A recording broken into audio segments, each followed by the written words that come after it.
どうも皆さんこんにちは。ランルイチャンネルのランです。今日はとても貴重なウェイトトレーニングについてできる限り説明していきたいと思います。では行きましょう。これはね、ショルダーローテーションってやつなんやけど、ブロックとかで左肩が痛くなって、で、可動域も出しながら、インナーマッスルとかを鍛えるっていうのもあって、あとはスパイクでヒットする時の肘の使い方っていうのにめちゃめちゃ関わってくるというか、スパイクの威力には一番直結するトレーニングかなと。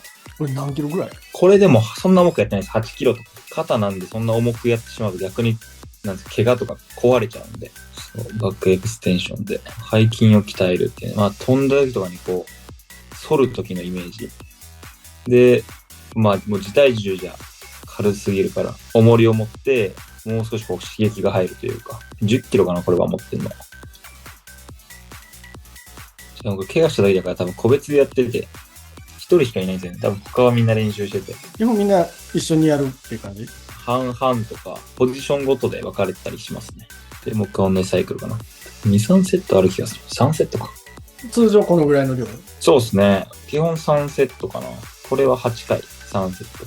基本こういうウェイトって毎日のメニューに入ってるの？基本2日に1回ですかね。試合によって変わるんですけど、基本2日に1回ウェイトは入ってきて、基本この種目は入ってるかな。できる限り腕が地面と平行になるように、しっ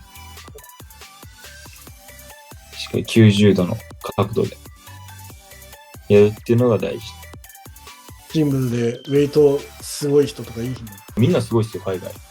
海外も見てたらね、それだけでね、もうやらなあかんってなるっすからね。強すぎて、みんな。重いのも持つし、体もごっついし。やっぱ違うよな。全然違うです。もう体のつき方が違うですね。でもランクもかなり変わったよね、体。そうですね。だいぶ変わったですね、体のつき方が。全身の筋肉が大きくなったよね、ランク。特に上半身もごっつくなったから、肩幅とかかなり広がったなと思いますね。実際モンツ入った時からで比べると体重的には変わった？体重はでも1キロぐらいですかね。1キロぐらい上がったぐらい。質はめっちゃ良くなったのかなって感じ。今シーズンは。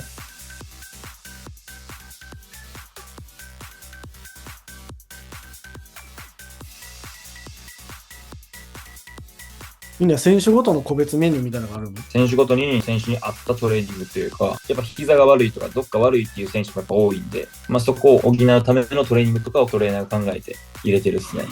何書いてるあ、重りっすね。何キロ持ったかみたいな。このトレーニングはストレッチ系かな。ストレッチをかけながら、スパイク打つモーションみたいな感じ。全部トレーニングって、もうバレエの動きに、ちょっと軽く重りをつけるとか、バレエの動きをしながら重りを持つから、さらに瞬発的な筋力も上がるし、柔軟性も上がっていくみたいな。バレーボーラーとか、がっつり筋肉つけるっていうよりも、しっかりと使える筋肉をつけるみたいな。喋ってんの英語？英語っすね、僕は。似てるときつそうに見えるね。これ12回ぐらいありますからね。12回3セットかな。ボールももちろん、5キロって書いてある。5キロ？そう、あれ5キロっすね。これはインクラインベンチって、ちょっと角度をつけることで、なんですかね、普通にやるベンチプレスとは違うところにまた、普通のベンチは胸全体というか、ピンポイントに胸に効くんやけど、さっきのインクラインはインクラインにちょっと角度をつけることによって、ちょっと上目につく。で、これはスパイクのひねり、打った時のひねり前に体重乗せていくみたいなのを、これは9キロかな、ボール。9キロでやってる。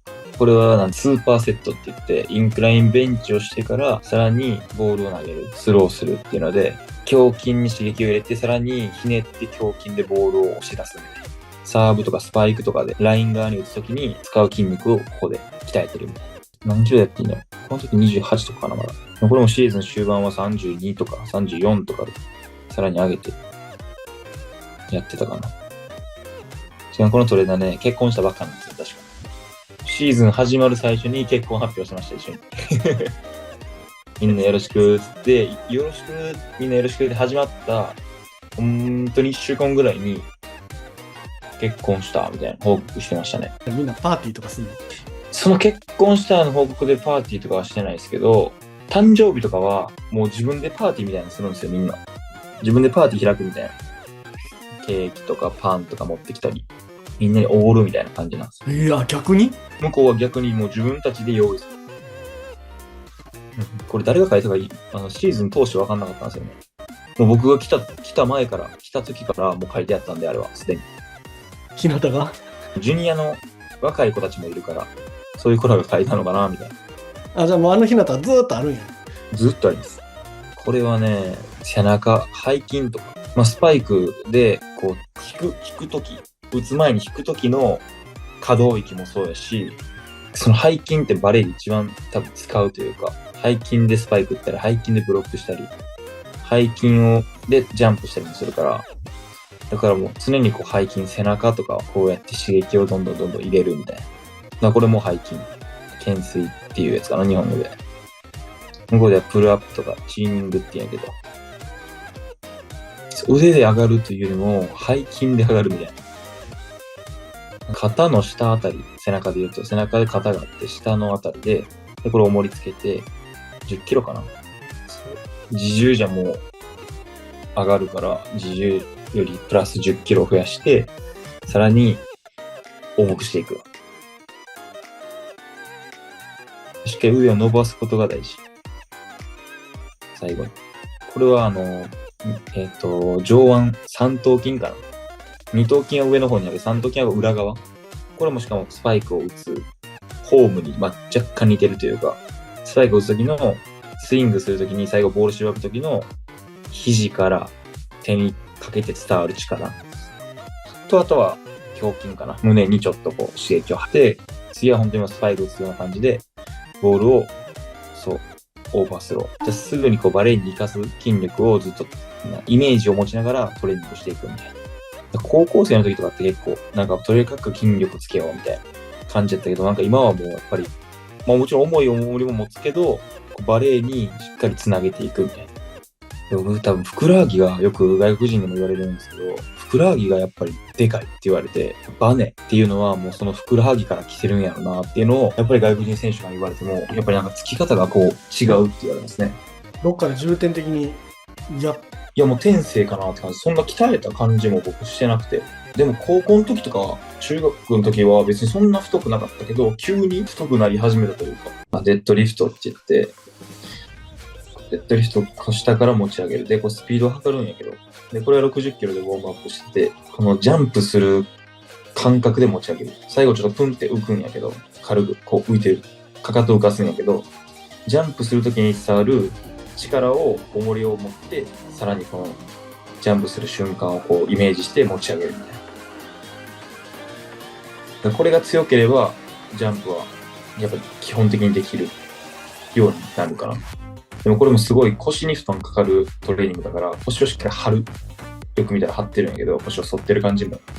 これが力入れないと腰に負担かかってしまうから、ただただこう持ち上げるだけじゃなくて、背中にしっかり固定さすというか、安定感を出して持ち上げる。で、これ100キロかな。徐々にこう上げていく。3セットか4セットするんやけど。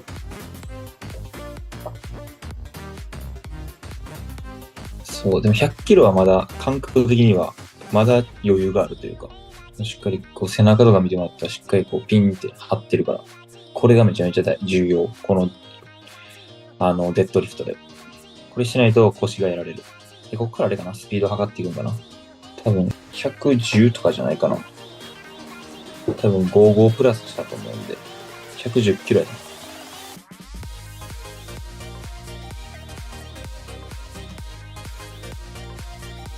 110キロで飛ぶイメージ。で、この前にこの数値が書かれてて、そのスピードを測ってるんやけど、こう持ち上がった時に。で、これが 0.7 以上やってて、で、これ今 0.76 とかかな。で、0.8 いくと、よりいいというか。で、この一瞬のこの上がる瞬間。上げる瞬間。ここで測られてて。今 0.8 かな、これ。上まで到達するところじゃなくて、重りが浮いた 0.1 秒のところの感覚で強さが測られてるみたいな。持ち上げた瞬間。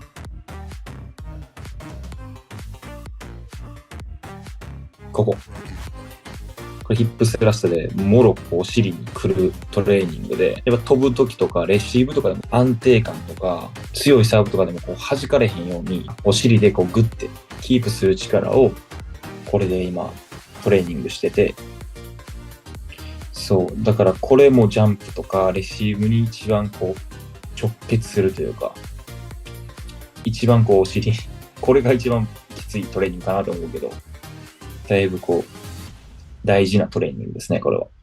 以上、これがトレーニングの説明となりました。ざっくりとこうした説明になりましたけど、もっとなんかこれを知りたいとか、このトレーニングを見せてほしいみたいなのがあれば、またそういう取れる機会だったり、説明できる機会があればやりたいなと思うんで、ぜひじゃんじゃん質問してください。じゃあ、ありがとうございました。